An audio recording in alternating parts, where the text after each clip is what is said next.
I came back from a week-long vacation to find my private cabin turned into a full-blown wedding venue. Pink ribbons on my porch cars in my driveway, and 100 guests setting up like they owned the place. And standing in the middle of it all, waving a clipboard like a queen at her court, was the HOA president from the neighboring community, Karen Whitmore. When I told her to get off my land, she called 911 and told the cops I was the trespasser. That was the moment I realized this wasn't just a misunderstanding. This woman had declared war on me, on my property, and on common sense itself. I'm Ethan Miller. I work in Software Live in Seattle, and the only thing that keeps me sane is my little escape cabin in Cedar Hollow. It's been in my family for generations, quiet, surrounded by pine and cedar, no traffic, no HOA rules, no one telling you what color your door should be. The land is mine, free and clear, way outside any homeowner association jurisdiction. That's what I loved about it. But just down the road there's a fancy neighborhood called Willow Ridge Estates, run by an HOA, so strict they probably fined squirrels for chewing the wrong tree.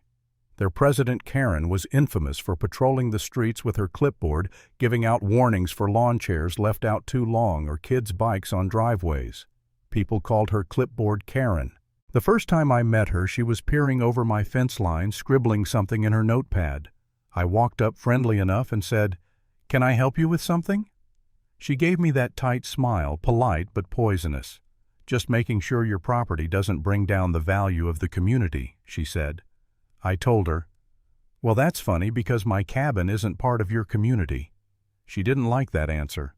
Her eyes narrowed and I could tell she wasn't used to being told no. After that, she'd show up every few weeks with some excuse, checking on noise levels, making sure you're following local landscaping guidelines, things that had nothing to do with her.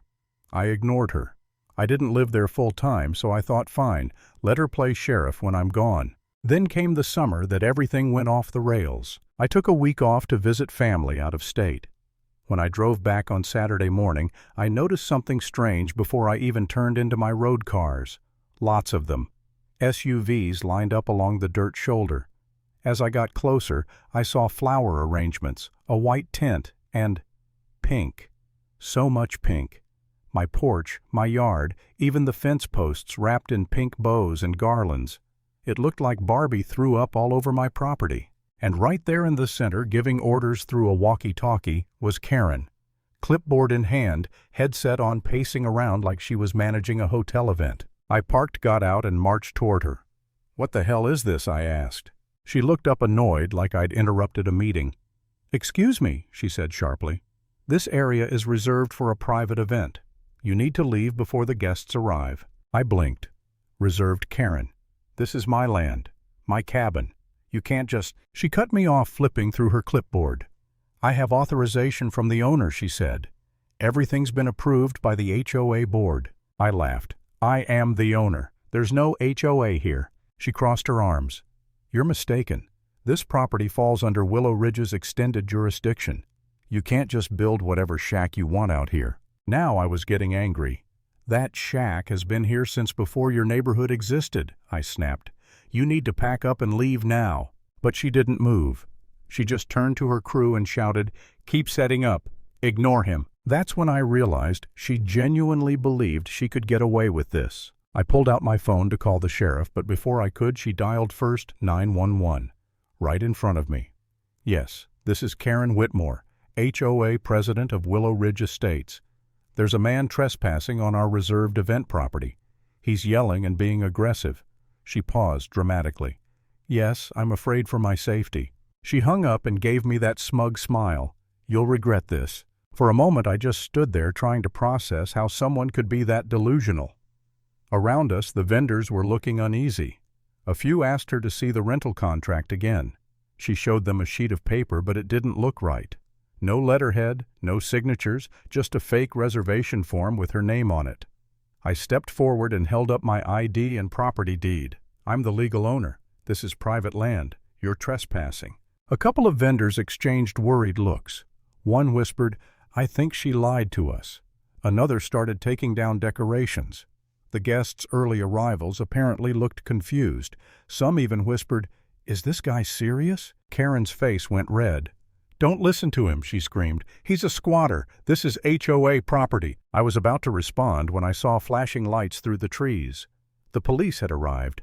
Karen immediately ran toward them, waving her arms like she'd just escaped a hostage situation. "Officers, that's him, the trespasser. He's dangerous." One officer held up a hand. "Ma'am, calm down. Let's figure this out." I walked up steady but furious and handed over my driver's license and property deed. "My name's Ethan Miller. This is my land." She broke in and tried to host a wedding here. The officers took one look at the paperwork, then at Karen. She was still ranting. "He forged that the HOA owns this cabin. I have permits." The cops exchanged glances. "Ma'am, one said this property is outside any HOA jurisdiction. You and your guests need to leave immediately." The guests went dead silent. Vendors started packing up their equipment. Even the florist looked like she wanted to melt into the ground. But Karen, she refused to accept it. "No," she shouted. "The bride's on her way. This is my niece's wedding. You can't ruin it." The officers tried reasoning with her, but she just kept yelling, getting more hysterical by the second. "You're all making a mistake. He's lying. Arrest him." One cop finally said, "Ma'am, if you don't calm down, we'll have to detain you." She kept going, cursing, stomping, knocking over a table full of floral arrangements. So they cuffed her right there in front of everyone. The look on her face when those handcuffs clicked, I'll never forget it. As they led her to the patrol car, people were whispering, taking photos, backing away, like she was radioactive. The vendors apologized to me over and over. The DJ muttered, "Man, she said she owned this place." The bride and groom never even showed up. Later I found out they were Karen's niece and fiancé, and when they heard what happened, they were furious at her, not me. When the police car finally drove off, I stood there staring at my cabin.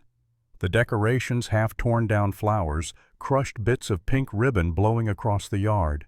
I should have felt triumphant, but honestly I just felt tired. For a moment I actually wondered if I'd overreacted. Maybe I should have let the wedding happen and dealt with it later. Maybe I was being too territorial, too angry. But then one of the vendors, a middle-aged caterer, walked over and said quietly, "She lied to all of us. She never paid a deposit. We showed up this morning and she told us to set up, said the homeowner approved it. You did the right thing." That snapped me out of it. No, I hadn't overreacted. I'd stopped a scammer who thought power gave her the right to take whatever she wanted. Over the next few days, the story spread like wildfire through Willow Ridge. HOA president arrested after hijacking private property for niece's wedding. It was the talk of the town. Neighbors I'd never met before came by to apologize. One older man, Mr. Jensen, told me, "We tried to stand up to her before, but she always threatened fines or legal action. Maybe this'll finally shut her down." It did. Karen was suspended from the HOA board pending investigation, but the rest of the board quietly voted her out within a week. Word was she'd also stiffed the vendors and now faced multiple small claims lawsuits. The police report became public record. She lost her title, her reputation, and her grip on power all in one weekend. I wish I could say I celebrated, but honestly I didn't. I just cleaned up the mess, took down the last of the ribbons, and replaced my locks. I installed a camera system and a steel gate. A simple sign went up at the entrance. Private property, no HOA jurisdiction. A week later, a few folks from Willow Ridge stopped by again, not to bother me, but to thank me. One of them said, "You showed everyone that she wasn't untouchable." Another added, "We've been afraid of her for years." I just smiled. "I didn't do it to make a point," I said. "I just wanted my home back." But deep down I knew it was more than that. Karen wasn't just one overzealous HOA president.